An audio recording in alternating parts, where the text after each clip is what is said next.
అది ఓపెనింగ్కి డ్యాన్స్ గిన్స్ పాట పెట్టాడు. నాకు తెలీదు ఇవాళ పాట ఉందా, నువ్వు కాసేపు నైట్ పని చేయాలని చెప్పాడు. సర్లే అనుకుని వెళ్ళాం. వెళ్తే ఏదో మ్యూజిక్ గీజిక్ వేసారు, అయిపోయింది. కోట రాని వాళ్ళిద్దరు వస్తారు, డాన్సులు రాగానే ఇట్లా లేవాలి అని అన్నాడు. సరే అని ఇట్లా లేద్దామని రెడీగా రిహార్సల్ చేసి కూర్చున్నాం. తక్కువని అప్పుడు జ్యోతిలక్ష్మి జయమాలి ఇద్దరు వచ్చారు. ఎదురు వచ్చి నా తోళ్ళ మీద కూర్చున్నారు. నాకు ఎట్లా ఉంటుంది, సినిమాలు ఎట్లా చూసాను అంతే కదా. 10 టేకులు తీసుకున్నా. ఏందంటాడు. అప్పుడు జ్యోతిలక్ష్మి గారు అంది, మీరున్నాడు నేను చెబుతాను, ఏమంటే నీకు ఆశ్చర్యం వేస్తున్నావునా? అవునమ్మా, నాకు అసలు ఆశ్చర్యం మీతో నేను కళ్ళ కూడా అనుకోలేదంటే అది అంతేనండి అందరూ అనుకుంటారు. పర్లేదు, ఏం పర్లేదు అని కాసేపు సరదా మాట్లాడి అంటే మేము మళ్ళీ టేక్ అయిపోయింది. తర్వాత 10 సినిమాలు చేసాం ఇద్దరం కలిసి. అది వేరు సంగతి చెప్తున్నా. అలాంటి భావాలు ఏం రాకుండా ఏదో పెట్టుకుని ఓ దేవుడు అని చూసుకుని ఒక విగ్రహం పెట్టుకుని ఓతో పెట్టుకునేది, అంతేగాని దానికి ఇదేం కాదు. అందుకే అంటారు పెద్దలు ఏమని చెప్పాడు, మనసు ఫ్రెష్గా ఉండాలి. అంతేగాని స్నానం చేసేవా లేదా, అది చేసేవా లేదా, ఇవన్నీ కాదు, మనసు ఫ్రెష్. శంకరాచార్యులు వారు చెప్పాడు, మనకి బంధువులు లేరన్నాడు. అర్థమైందా? బంధువులు లేరు. మీ నాన్న నీవు ఇంత పైకి రావడాన్ని ఎంత కష్టపడి చేశాడు, వాడు చేసి వెళ్ళిపోతాడు, చేతులు కడుక్కుని వెళ్ళిపోతాడు. నీ పిల్లలు నువ్వు చేస్తావు, నువ్వు వెళ్ళిపోతావు. ఇట్స్ వ్యాపారం. కాబట్టి మనకి ఇదేం లేస్తాను. మరి ఎవరు బంధువులు ఉన్నారన్నాడు. మరి ఎవరు వాళ్ళు, కానీ వాటికి రూపం లేదన్నాడు. ఆ బంధువులకి ఆకారం లేదు, కానీ బంధువులు ఉన్నారు మనకి. ఎవరు వాళ్ళు? సత్యం మాత. సత్యం అనేది నీ తల్లి, పితా జ్ఞానం, ఈ జ్ఞానం అనేది తండ్రి. సత్యం మాత, పితా జ్ఞానం. ధర్మో భ్రాత, నీ ధర్మగుణం నీ సోదరుడు, తోడబుట్టినవాడు. దయాసఖ, నీ దయాగుణం నీ స్నేహితుడు. శాంతి పత్ని, నీ శాంతి గుణం అనేది నీ భార్య. క్షమాపుత్ర, క్షమాగుణం అనేది నీ పుత్రుడు. షడైతే మా బాంధవ, యారేరా నీ బంధువులు అన్నాడు. సత్యం మాత, పితా జ్ఞానం, ధర్మం భ్రాత, దయాసఖ, శాంతి పత్ని, క్షమాపుత్ర. యారురా నీ బంధువులు. అందుకని గుణమే చేసి చెప్పు అంటాం మనం పెద్దవాళ్ళు.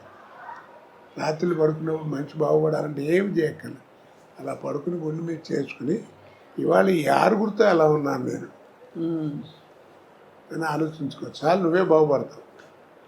ఎలా ఉన్నా, మంచిగా ఉన్నాను, చెడ్డగా ఉన్నాను ఏంటో నాకు నీకే తెలుసు. ఇక్కడ నీ క్వశ్చన్ ఆయన చెప్పాడు, సమాధానం కూడా ఆయన చెప్పేశారు. అవును, అది జీవితం. కాచి వడబోస్తారు సార్ జీవితాన్ని మీరు అద్భుతంగా. వ్యక్తిగతంగా అలాగే మీరు అన్ని రసాలు చూశారు. విషాదం చూశారు, సంతోషం చూశారు, విజయం చూశారు. మరి నేను పడ్డ బాధలు ఎవరన్నా పడ్డారు? నీకు తెలుసు కదా అన్ని. అవును సార్. మరి నా కీర్తి ప్రదేశ్లో అంత గొప్పగా ఇచ్చాడు, బాధలు అలా ఇచ్చాడు. నా అదృష్టం ఏంటంటే ఈ రెండింటిని తట్టుకునే గుండె ఇచ్చాడు. వాటి చేతి తాగిపోతే ఎప్పుడో నాశనం అయిపోయాడు. మంచి జీవితాన్ని ఇచ్చాడు. ఎంత మంచి జీవితం చూడు, ఎవరు ఎట్టక్కల చెయ్యి. ఇంకా ఏదో ఎవరినో వస్తే ఒక రూపాయి సాయం చేసే పొజిషన్లో ఉన్నాను. అలాంటి జీవితం ఎంతమందికి ఇస్తారు భగవంతుడు కదా.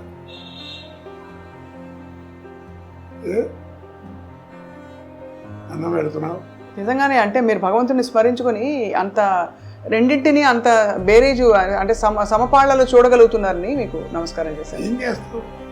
కష్టం వచ్చినప్పుడు అలాగే కష్టం వచ్చినప్పుడు ఏం చేయను, నాకు నిద్ర పడదు. రాత్రి పడుకునేవాడు 3 అయింది, అట్ట మంచం మీద కూర్చునే ఉన్నాను, దేవుడిని తలుచుకుంటూనే ఉంటాను. అందరినీ నాకు జ్ఞాపకం వచ్చింది దేవుళ్ళలో తలుచుకుంటాను. అంటే అది మనం ఏం చేయగలం? ఇప్పుడు ఈ జాతకాలు ఇవన్నీ చూసి చెప్తారు కదా, అవన్నీ మనం ఇవి ఉన్నాయంటే దాని క్వశ్చన్లే ఆన్సర్ లేదు. ఉంటాయి, లేకుండా ఎందుకుంటుంది? ఎందుకుండదు? జాతకం అనేది ఇట్స్ ఎ డిక్షనరీ. మనం తెచ్చి చూసుకుంటే నాయన బలాన్ని పీరియడ్ కొంచెం బాగాలేదు, జాగ్రత్త అని చెప్తుంది అంతే. అంతేగాని ఈ క్షణం బాగుండదు, ఇది బాగుండదు, ఇది బాగుండదు అని ఎవడు చెప్పలేడు. కాస్త జాగ్రత్తగా ఆ పీరియడ్లో ఉండటం కోసం నీకు గైడెన్స్. కానీ అసలు జీవితం అది కాదు. నీ లైఫ్ స్పాన్ ఎవరు చెప్పలేరు. అవును. ఎందుకంటే నువ్వు తల్లి కడుపులోంచి బయటపడి భూమి మీద పడంగానే కేర్ మనం అరుస్తాం కదా, ఏడుస్తాం. అవును. ఇక్కడ కేర్ మనగానే పైన బేరం అనే డేట్ ఫిక్స్డ్. కేర్ మంటే పైన బేరం అనే డేట్ ఫిక్స్డ్. ఇక దాన్ని మార్చేది లేదు. ఇక్కడి నుంచి అక్కడ ఈ ప్రయాణం కావద్దు. నీ ఆర్థిక స్థితిని బట్టి ఫస్ట్ క్లాస్లో వెళ్తావు, సెకండ్ క్లాస్లో వెళ్తావు, జనరల్ కంపార్ట్మెంట్. లైఫ్ మ్యారేజ్ అయితే it is linked with your wife. Sir మీరు మీ శ్రీమతి గారు ఇంత అన్యోన్యమైన దాంపత్యం కొనసాగించడానికి సార్ మూల రహస్యం ఏంటి సార్? ఇది ఇంతే జీవితం ఎవరికాళ్ళు చదువుకోవడం అండి. ఆ పాట మీరు మళ్ళీ పాడతారా సార్? ఎవరైనా వచ్చి మీకు చెప్తే భద్రం బీ కేర్ఫుల్ బ్రదరు. అది ఎప్పుడో పాడామా, మనం పాడామా, శ్రీ గారు పాడాడు. అవును. అంటే అది ఆయన గోపాల అది నీకు తెలియదు. మీకు ముందు పరేష్ రాజుతో చేయించారు, అది బాగాలేదని మళ్ళీ నాతో చేయించారు. అదే ఆ పాట సార్, ఆ పాత్రే అది గొప్ప సీక్రెట్ చెప్పారు సార్. అది అంటే చాలా మంది తెలిసి ఉండొచ్చు కానీ ఏమండి, సాగితే గొప్ప అండి, సాగిపోతే ఏ మ్యారేజ్ ఏంటి తలకాయ చెప్పండి. అదే అది సర్దుబాటులో సంసారం ఉంటుంది. అవును. ఇద్దరు పిల్లలు పుట్టిన తర్వాత ఇంకా 4 ఏళ్ళు 5 ఏళ్ళు సంసారం చేసి డైవర్స్ ఏమిటండి? ఆ మాట అంటే ఏంటంటే మా ఇద్దరికి కెమిస్ట్రీ కుదరట్లేదు, ఏదో వేవ్ లెంగ్త్ కుదరట్లేదు. ఏది వేవ్ లెంగ్త్ కుదిరింది? పెళ్ళి ఇన్నాళ్ళు అయితే 5 గదిలో జరిగే సంబంధం ఎవరు చెప్తాడు? కాబట్టి అది ఎవరు చెప్పినా, నీకు డైవర్స్ ఇచ్చే లాయర్ చెప్పినా నాయన అన్నీ బాగున్నాయి, నేను చేస్తాను, ఎందుకైనా మంది ఒక 6 నెలలు మీరు రాజు రండి, ఈ లోపల మళ్ళీ ఏమైనా మార్పులు మారుతాయేమో అని చెప్తాడు. ఎవరైనా కలిసి ఉండమంటారని వెళ్ళిపోమని ఎవరు అంటారు కదా. అంతే కదా సార్. ట్యూబ్లోంచి బయటకు వచ్చిన పేస్ట్ని మళ్ళీ ట్యూబ్లోకి పంపించాలనుకోరు, అలాగేనా? పంపగలవా? ట్రై చేసి చేతికి అంటుస్తుందా పని పంపలేవు. అలాగే గడప దాటి వెళ్ళిన సంసారాన్ని కూడా ఎవరైనా లోపలికి తీసుకురాలేడు. అది వాళ్ళిద్దరి మధ్యలో ఉంది. అదే అంతే కదా సార్. నేను అందుకే సంసారం ఉన్నాడు. అమెరికాలో ఒకసారి వెళ్ళినప్పుడు సంసారపక్షంగా ఉంటే బాగుంటుంది అన్న. ఒక ఆవిడ పెద్ద కోపం వచ్చి సంసారపక్షం అని 3 సార్లు అన్నారు. ఇప్పటికీ సంసారపక్షం అంటే ఏమిటంటే అని అడిగింది. ఎన్నాళ్ళు అయిందమ్మా నువ్వు వచ్చాను? 28 సంవత్సరాలు అయిందన్నాడు. అంది. సరే బాగానే ఉంది. పెళ్ళి ఎన్ని ఏళ్ళు అయిందన్నాడు? 30 ఏళ్ళు అయింది.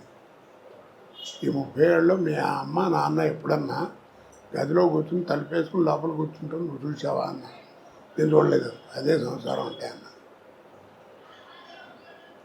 ఏం చెప్తాను దానికి అర్థం? మరి ఆ జ్ఞానం ఉండాలి, అడగకూడదని. అలా తయారైంది. ఇప్పుడు యువతంతా ఎందుకు పాడవుతుంది? 2 నోట్ చేసుకున్నాం. మీ మాస్టర్ చెప్పినా, మా మాస్టర్ చెప్పినా, వాళ్ళ మాస్టర్ చెప్పినా, ఎవరు చెప్పినా రోడ్డుకి వెడం పక్కనే నడవమన్నారు. కుడిపక్క గురించి వాళ్ళ నోటమ్మడి రాలేదు. ఇప్పటికీ రోడ్డు మీద పోలీసు కూడా కీప్ లెఫ్ట్ అంటాడు. అది రైట్ అని మాట రాదు. కుడిపక్క నడవటం కనుక నేర్చుకుంటే, ఎడం పక్క నడవటం నేర్చుకుంటే, కుడిపక్క నడిపితే ఏంటి అనేది నీకే తెలుసు. ఇది చేయడం సాధన.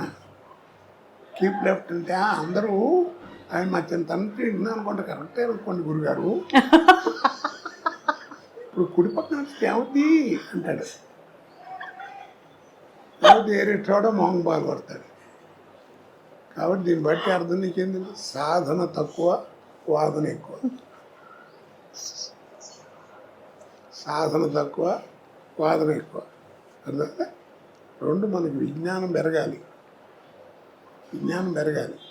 మనకి టీవీలు వస్తున్నాయి, ఫోన్లు వస్తున్నాయి, సెల్ ఫోన్లు వస్తున్నాయి, ఇంకా రకరకాల విజ్ఞానం పెరుగుతుంది. కానీ మనకి జ్ఞానం పోగొట్టుకుంటున్నాం.